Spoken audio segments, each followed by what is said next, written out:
നമ്മളെന്താ ഇറക്കണെന്താ ഐസ്ക്രീം വെക്കാം. എന്തൊക്കെയാണ് ഐസ്ക്രീം വെച്ചാ പോലെ ഐസ്ക്രീം വെക്കാം. നമ്മൾ പ്രീമിയാന്ന് പറഞ്ഞോണ്ട്. ഹലോ ഗൈസ്, ഒറ്റ മൈൻഡ് നേരെ വിട്ടു കാഞ്ഞിരപ്പുഴ ഡാമിക്ക്. നിങ്ങൾക്ക് മൈക്കിൾ ജാക്സന്റെ സ്റ്റെപ്പ് കാണണോ? ഇതാ കണ്ടോളൂ. മുന്നിൽ പോണ ചക്കന്മാർ എന്തിനാ ലോറിന്റെ പിന്നാലെ പോകണമെന്ന് നമുക്ക് മനസ്സിലായില്ല. പിന്നെ ലോറിന്റെ പേര് നോക്കി അവിടെ നമുക്ക് കാര്യം പിടികിട്ടിയത്. പിന്നെ നമ്മൾ ഡാമിനകത്ത് ടിക്കറ്റ് എടുത്തു. അവിടെ നിന്ന് ഉപ്പിലിട്ട കുറേ സാധനങ്ങൾ കഴിച്ചു. ഇത് അയാൻ, നമ്മുടെ കൂട്ടത്തിലെ ഏറ്റവും മെച്ചൂരിറ്റി ലങ്ങായി. ഇത് മാഷി, നമ്മുടെ കൂട്ടത്തിലെ ഏറ്റവും പ്രായം കമ്മിയുള്ള കുട്ടി. ഇത് കണ്ട അബൂനാരും ചെറുതടിക്കണ്ട, ചെക്കൻ സിഗരറ്റ് വലിക്കുന്നില്ല, ചെക്കൻ ചൂണ്ടലിന് കൊളുത്തിടാണ്. നമ്മളെന്താ ഇറക്കണെന്താ ഐസ്ക്രീം വെക്കാം. എന്തൊക്കെയാണ് ഐസ്ക്രീം വെച്ചാ പോലെ ഐസ്ക്രീം വെക്കാം. നമ്മൾ പ്രീമിയാന്ന് പറഞ്ഞോണ്ട്. ചൂണ്ടൽ കിട്ടിയ ക്ഷീണം മാറ്റാൻ ചെക്കൻ കുഞ്ഞാല് കുറച്ചാടി. നമ്മുടെ കുട്ടികർമ്മം പിന്നെ ഏത് സാധനം കണ്ടാലും അതിലും നാടും. ഇതിനുള്ള ആകെ പട്ടിക്കുട്ടികളാണ് ഗൈസ്. ഞങ്ങൾ വന്ന ടൈം കുറച്ച് വൈകി. നട്ടപ്പൊലിയിലത്തെ ഗൈസ് ഞങ്ങളിവിടെ എത്തിയത് ആകെ വെയില്.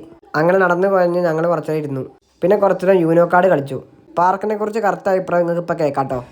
Super super super. ആരൊക്കെയോ ഫോട്ടോ എടുക്കുന്നുണ്ട്. നമ്മൾ നോക്കിയിട്ട് ആരും കണ്ടില്ല. മൂപ്പര് മരത്തിൽ കയറി എന്തൊക്കെയോ കാട്ടുണ്ട്. പിന്നെ കുറച്ചു നേരം കഴിഞ്ഞ് നോക്കിയപ്പോൾ മരത്തിന് മുകളിൽ കയറിക്കണു. പിന്നെ പുലിമുരുകന്റെ ചാട്ടം കാണിച്ചതാ പറഞ്ഞ ഒറ്റ ചാട്ടം.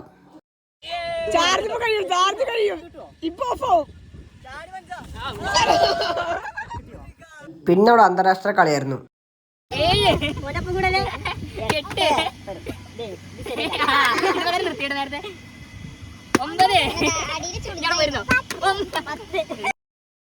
നല്ല ഡാം, മീൻ പിടിക്കാൻ പുതിയായി.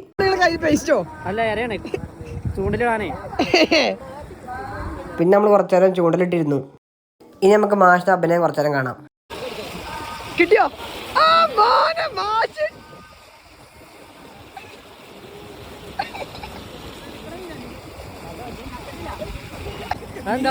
വാലോണ്ട് കൊത്തിയാ ചില മീൻ അങ്ങനെയാണ്. ചില മീൻ അങ്ങനെയാണ് വാലോണ്ടാണ് കൊത്തിയ. അല്ല വാലോണ്ട കൊത്തിയതേ ആ പ്രശ്നമല്ലോ. Okay, by.